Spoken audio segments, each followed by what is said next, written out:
মানে সাবির আলী না হয়ে যদি উত্তম কুমার বাঁশ দিয়ে মারতে যেত সেটা খুব ভালো হতো। তো কেউ যদি বদমাইশি করে তাকে বাঁশ দিয়ে পেটানো ছাড়া কী করবে? সাবির আলী পেটালে সেটা কি হয়ে যায় নাকি, কি বলে, বিভেদের রাজনীতি হয়ে যায় নাকি? আমি আর সাবিতা একসঙ্গে আমরা দুজনে প্র্যাকটিস করি, আমরা রোজ একসঙ্গে গিয়ে মাস্কে গিয়ে আমরা রোজ জিম করি।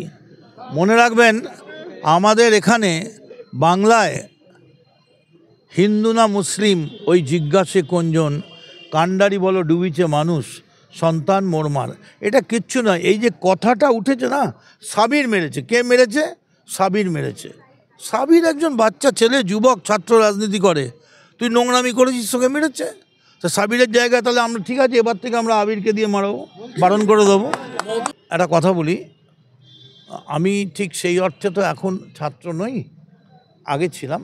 আর কোথাও যদি আমাদের যাতায়াতের জন্য 1 ইঞ্চিও কোনো রকম ভুল বোঝাবুঝি অসুবিধার কারণ হয়, তাহলে মমতা বন্দ্যোপাধ্যায়ের ট্রেনিং আমাদের কাছে যে বিতর্কে জড়াতে দেবে না, সুন্দরকে সুন্দরের মতো থাকতে দাও, গিয়ে অসুন্দর করো না। যদি আমরা গেলে এক্ষুনি আবার কেউ মনে করে যে মা তাদের একার, তাহলে তাদের বলে দিই, বাসের পেছনে লেখা থাকবে, দেখবেন, ওরে পাগল, মা কি তোর একার। আসলে ওদেরকে দেখে ওরা ভেবেছে মালার রাত্র 2 পকেটে জাস্টিসের প্যাকেট নিয়ে এসছে, সেই জন্য স্লোগান দিয়েছে। আমার কাছে জানে যে আমার পকেটে লেমন জুসের প্যাকেট আছে, জাস্টিসের প্যাকেট নেই। ভালো তো, বৈঠক করুন। আর কত বৈঠক? 90 দিন ধরে সিবিআই বৈঠক করছে, আর কত বৈঠক করবেন? পুরো পুজোর 3 মাস নষ্ট করে দিলেন, আর কত বৈঠক করবেন?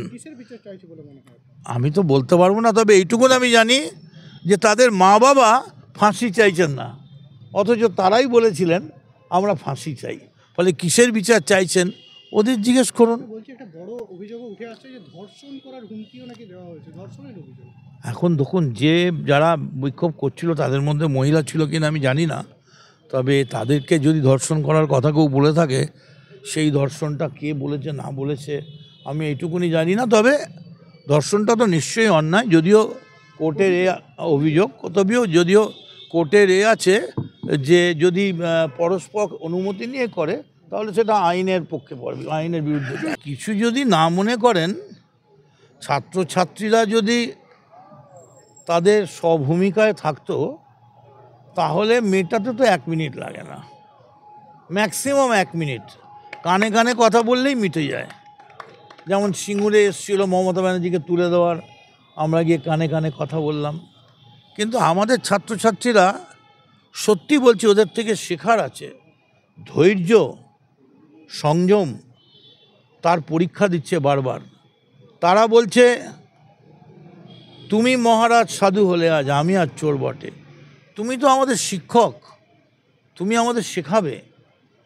তুমি যদি একটার পর একটা অন্যায় করো, এই অন্যায় যেন তোমায় আরও বেশি অপমানিত করে। কিন্তু আমরা গায়ের জোরে, আমাদের ধৈর্য শক্তিকে নষ্ট করে এমন কিছু করব না যে তোমার গলার স্বর বন্ধ হয়ে যাবে। প্রমাণ হয় যে তৃণমূল গুন্ডামি করে না, এটা প্রমাণ হয়। তৃণমূল ইচ্ছে করলেই রাস্তায় কেন, বাড়ির ভেতরে কেন, বাড়ির ছাদে অবধি পুজো করতে পারত।